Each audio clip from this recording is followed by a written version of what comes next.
खुद को आम नहीं एक खास बनाना है। तूने खुद को आम नहीं एक खास बनाना है। सो मत पगले जा, तुझे इतिहास बनाना है। सो मत पगले जा, तुझे इतिहास नमस्कार साथियों, आप सभी का स्वागत है। मैं कौन हूँ यूट्यूब चैनल पर।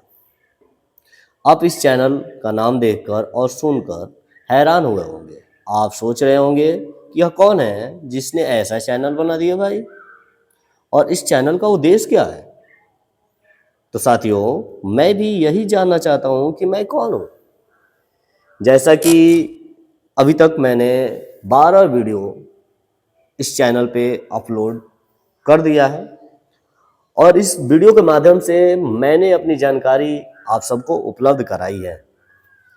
लेकिन उस जानकारी के बावजूद भी मैं अपने आप को नहीं ढूंढ पा रहा हूं कि मैं कौन हूं, और मैं यह चैनल क्यों बनाया, यह बताना इस वीडियो में बड़ी ही आवश्यक लग रहा है। क्योंकि मैं अब तक 12 वीडियो आप सबके सामने रख चुका हूं, और आप सब भी जानने के लिए इच्छुक होंगे कि भाई यह है कौन और क्यों इस प्रकार का वीडियो बना रहा है, इसका उद्देश्य क्या है। तो आप पहले ये बताएं कि आप मुझे कैसे देखते हैं। आप लोगों ने जो वीडियो देखे हैं और जो सपोर्ट हमको दिया, उसके लिए मैं आप सभी को बहुत बहुत धन्यवाद ज्ञापित करता हूं। आप सबका बहुत बहुत आभारी रहूंगा जो आपने इस प्रकार का सपोर्ट मेरे चैनल को दिया। अभी तक के जीवन में यह सबसे बेहतर काम है जो मैंने किया, अपने आप को ढूंढने का काम। मैं यह जानने का प्रयास किया कि मैं कौन हूं। क्या मैं नवोदय का एक स्टूडेंट हूं? क्या मैं भारतवासी हूं? क्या मैं एक आदिवासी हूं? या क्या मैं एक ऐसे असहाय परिवार में जन्मा हुआ बच्चा हूं जो आज भी 1947 के बाद अपने अस्तित्व की पहचान ढूंढ रहा है। क्योंकि आज सरकार कहती है सबका साथ सबका विकास, लेकिन आज वही व्यवस्था मुझे यह सोचने पे मजबूर कर रही है कि मैं कौन हूं। मैं यह नहीं जान पा रहा हूं कि मैं कौन हूं। इसलिए मेरे प्रिय मित्रों, मेरे साथियों, भाइयों एवं बहनों, आप सब मिलकर मुझे बताएं कि मैं कौन हूं। क्या मैं एक आदिवासी हूं? क्या मैं एक भारतीय हूं? क्या मैं एक शिक्षक हूं? क्या मैं एक मानव हूं? क्या मैं एक इंसान हूं? मैंने इस सवाल का जवाब ढूंढने के लिए एक माध्यम का उपयोग किया जो आज का आधुनिक माध्यम बड़ी ही तेजी से अपना पैर पसार रहा है, जिसका नाम है चैट जीपीटी। चैट जीपीटी के माध्यम से मैंने अपने आप को जानने का प्रयास किया। वो दिन था 24 जनवरी, सुबह का 4 बज रहा था, और अचानक मेरी नींद खुली। सोचा कि यार इतने सुबह जग के मैं करूँगा क्या। तो ध्यान अभी इधर उधर भटक ही रहा था, तब तक अचानक ध्यान में आया कि चलो आज खुद को ढूंढते हैं। और अचानक ख्याल आया कि चलो आज चैट जीपीटी से पूछते हैं कि मैं कौन हूँ। और मैंने चैट जीपीटी पर लिख दिया मैं कौन हूँ, और चैट जीपीटी ने जो जवाब दिया वह मुझे हैरान कर दिया। जानना चाहते हैं वो जवाब क्या था? जवाब यह था, यह सवाल छोटा है लेकिन बहुत गहरा है। कौन? मैं कौन हूँ। कुछ जवाब बाहर से मिलते हैं तो कुछ भीतर से। बाहर से देखें तो आप एक नाम है, एक पहचान है, एक परिवार, एक पेशा, एक भूमिका, कभी शिक्षक, कभी मित्र, कभी मार्गदर्शक।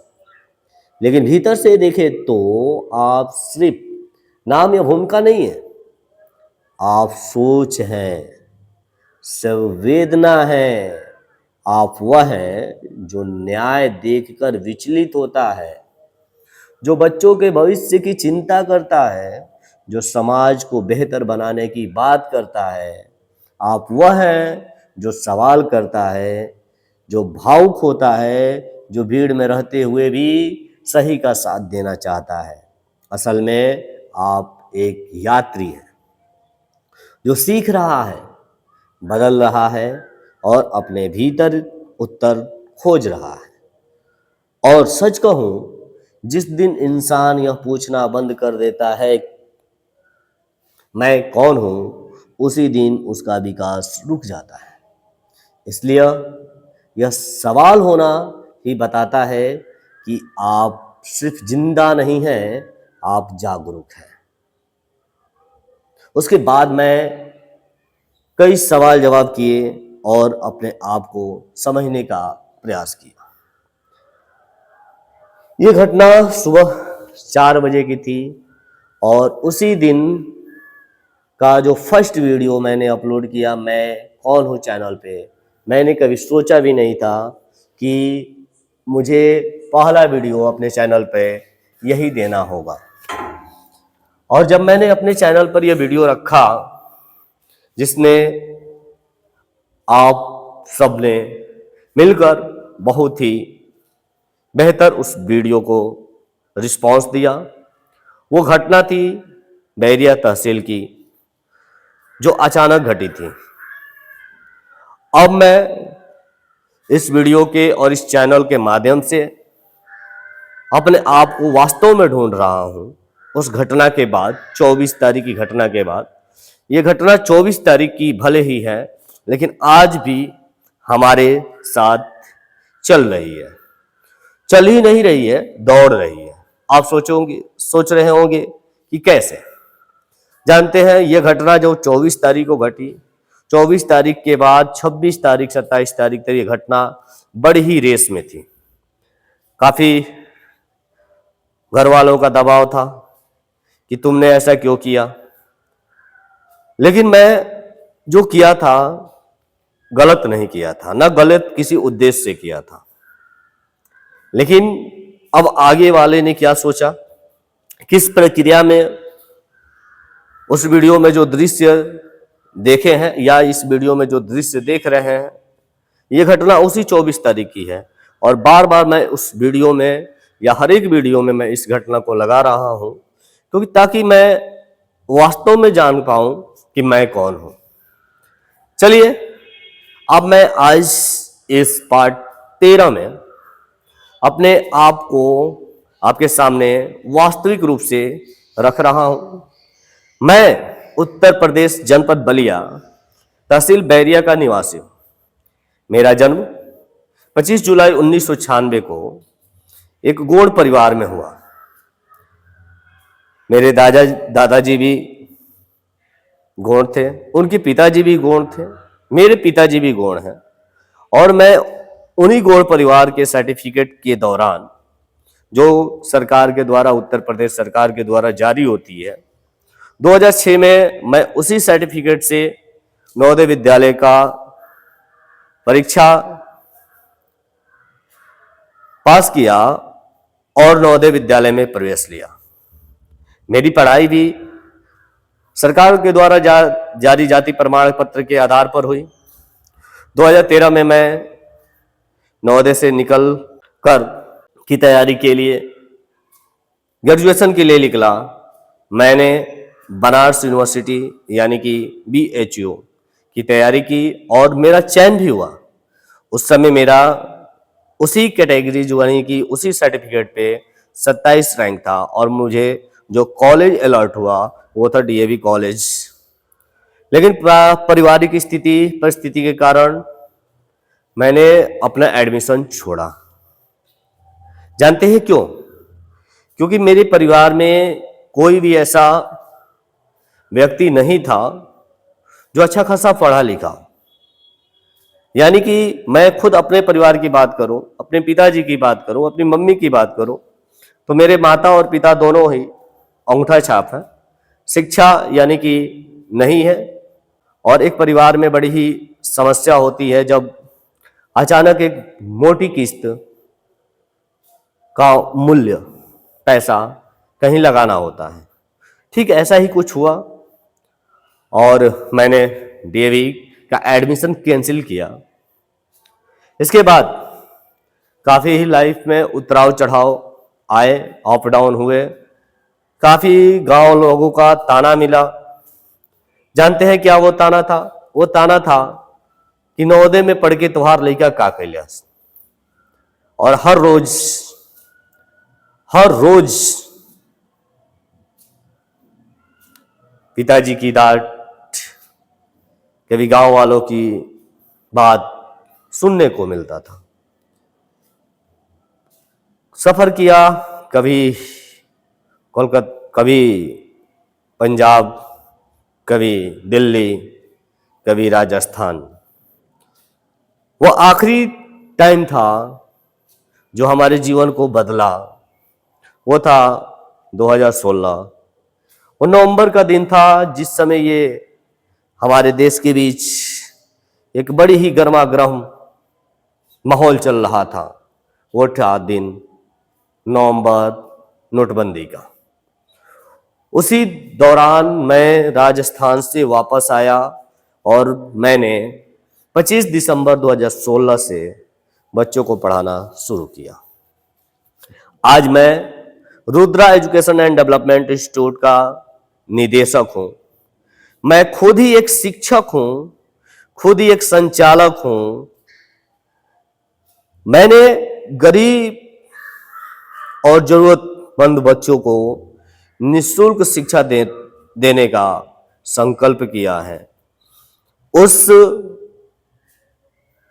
शिक्षा के माध्यम से मैं उन गरीब परिवार के बच्चों को निःशुल्क, अपने विद्यालय में एक टारगेट रखा हूं कि कम से कम 30-40 बच्चे हमारे विद्यालय में निःशुल्क पढ़ें, जो गरीब हों, जिनको मैं तैयार कर नवोदय विद्यालय, अटल आवासीय, विद्या ज्ञान जैसे निःशुल्क शैक्षणिक संस्थाओं में नामांकन करा पाऊं। लेकिन आज मैं यह पूछ रहा हूं कि मैं कौन हूं? जानते हैं क्यों?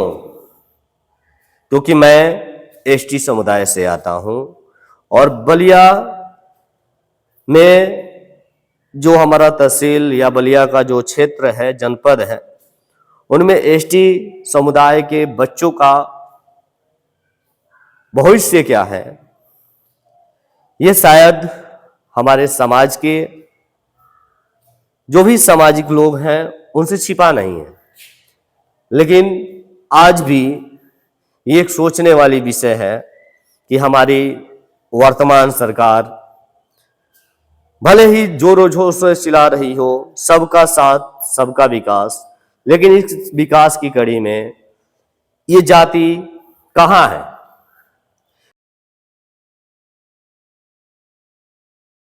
इन जाति के प्रमाण पत्र जारी क्यों नहीं हो रहे हैं?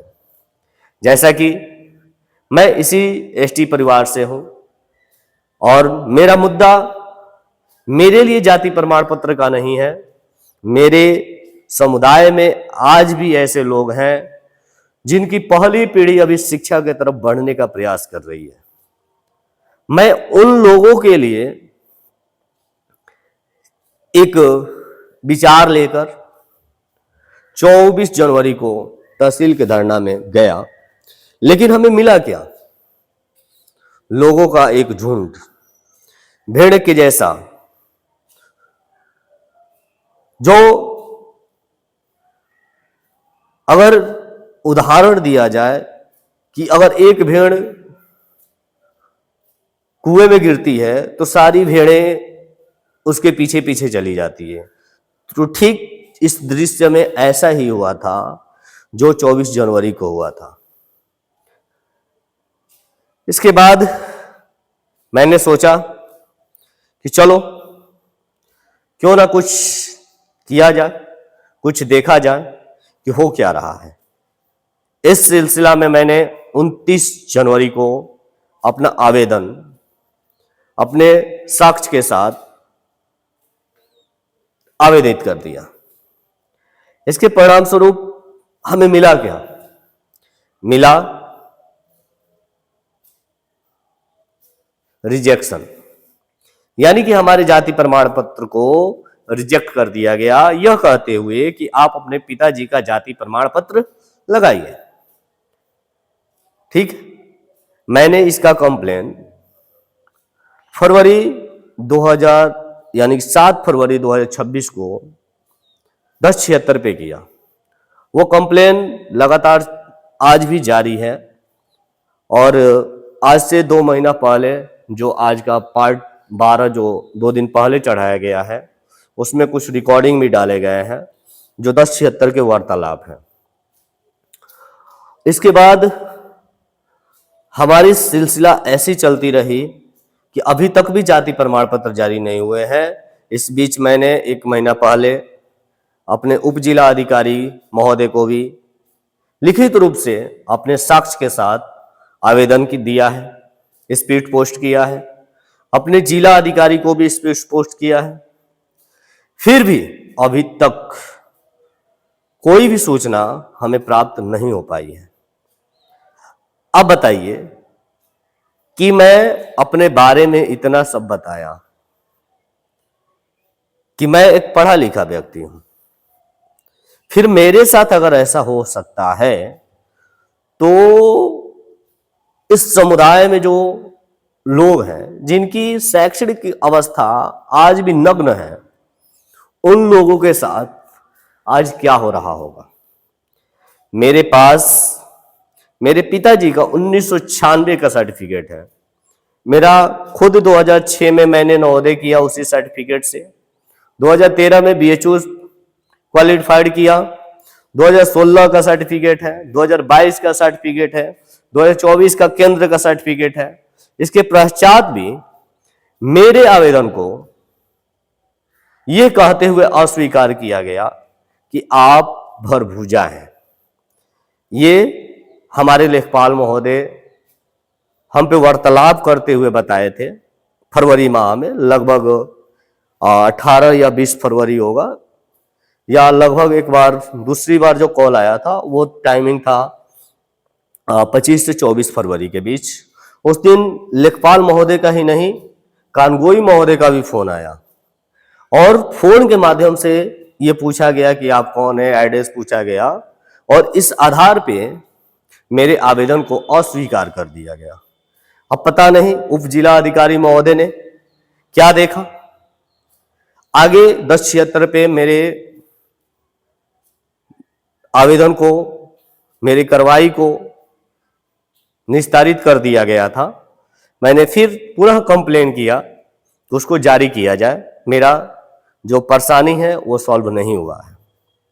इसके पश्चात भी आज की स्थिति में भी ये स्थिति बनी हुई है कि मेरी जो परेशानी है वो अभी तक नहीं हो पाई है, नहीं निकल पाई है। मेरी परेशानी ही नहीं, मेरे जाति जो एसटी के लोग हैं उनकी परेशानी है। और मैं जानता हूं कि उनमें जो शिक्षा व्यवस्था है ना, आज भी वही है कि बहुत सारे ऐसे एसटी परिवार है जो फर्स्ट पीढ़ी स्कूल के दरवाजे देख रही हैं। फिर इन एसटी परिवार के साथ इतना भेदभाव क्यों किया जा रहा है?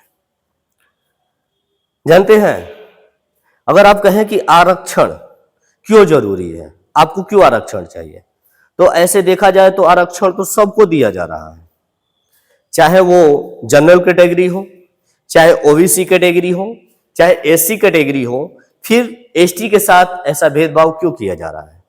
अगर जनरल कैटेगरी है तो उसमें ईडब्ल्यूएस 2019 में जारी करते हुए 10% का रिजर्वेशन दिया जाता है। 27% ओबीसी का रिजर्वेशन दिया जाता है। इसके बाद एससी का भी रिजर्वेशन है, 7.5% रिजर्वेशन एसटी का है, और 7.5% में इन लोगों को इतनी परेशानी। फिर भी मैं उन बच्चों के लिए, उन परिवारों के लिए अपने आवाज को उठा रहा हूं जिन परिवारों के लिए जरूरी है कि शिक्षा में उनके जो जाति प्रमाण पत्र है वो लगाकर वो शिक्षा ले सकते हैं। जैसे मैंने खुद नवोदय विद्यालय का शिक्षा लिया। आज नवोदय विद्यालय का देन ही है कि मैं अपनी बातों को स्पष्ट रूप से आपके सामने रख रहा हूं। चले आगे की कहानी बताते हैं। जब मेरे आवेदन को यह कहते हुए अस्वीकार किया गया कि पिताजी का आवेदन, तो मैंने अपनी बहन के आवेदन में अपने पिताजी का जाति प्रमाण पत्र लगाया। उसको यह कह के अस्वीकार किया गया कि आप खतौनी लगाइए। अब वहां पे खतौनी की मांग की गई। मैंने अपनी शिकायत 1076 पे करते हुए ये सारी चीजों को बताया। इसलिए मैं आप सबसे पूछ रहा हूं, क्या मैं गलत हूं? अगर गलत नहीं हूं तो क्या मुझे न्याय मिलना चाहिए कि नहीं मिलना चाहिए? मेरे नवोदय के प्रिय साथियों, आप सब जानते हैं कि नवोदय ने हमें क्या सिखाया है। क्या मुझे आप के सहयोग की आवश्यकता है? लग रहा है? अगर लग रहा हो तो आप कर सकते हैं। मैं आप सबसे निवेदन कर रहा हूं, अगर आपको लगता है कि मेरी बात सही है तो इस वीडियो को थोड़ा सा आप पुश कीजिएगा। पहली चीज, इसको अधिक से अधिक लाइक कीजिएगा और अधिक से अधिक सब्सक्राइब कीजिएगा, शेयर कीजिएगा, ताकि यह मेरी आवाज, मेरी भाव, मेरी परेशानी हमारे उत्तर प्रदेश के जो यशस्वी मुख्यमंत्री हैं उनकी कानों तक जा पाए कि 1076 में जो काम हो रहे हैं, या हमारे बलिया जनपद में बैरिया तहसील यानी कि जो भी तहसील उपस्थित हैं वहां के कानगोई और लेखपाल महोदय के द्वारा ये जारी जाति प्रमाण पत्र क्यों नहीं किए जा रहे हैं?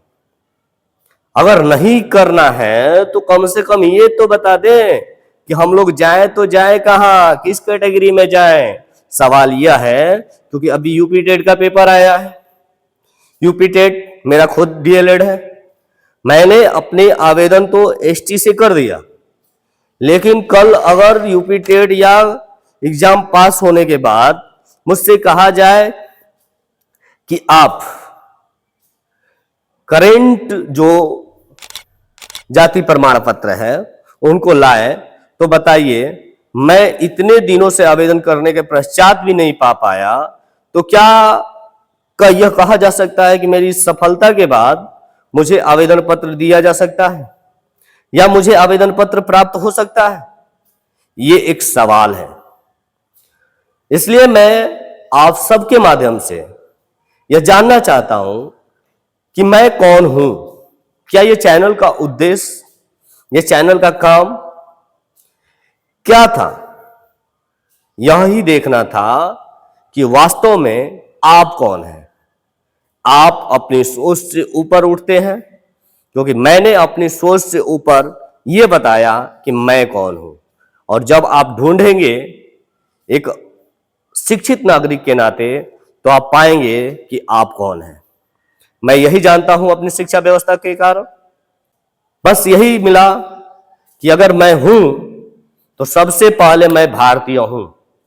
अब भारत की नागरिकता मुझे प्राप्त है, लेकिन यदि सामाजिक तौर पे जो सामाजिक व्यवस्था बनाई गई है, जिसमें ओबीसी, जनरल, एससी, एसटी को डिवाइड किया गया है, उस आधार पे मेरी क्या पहचान है? मैं एक सवाल बनकर मैं पूछ रहा हूं कि मैं कौन हूं। इसी के साथ मैं आप सभी को बहुत बहुत धन्यवाद ज्ञापित करना चाहता हूं, क्योंकि आप लोगों ने इतना कीमती समय इस वीडियो पे दिया। इसी के साथ जय हिंद, जय भारत, जय नवोदय। तेरी जय नवोदय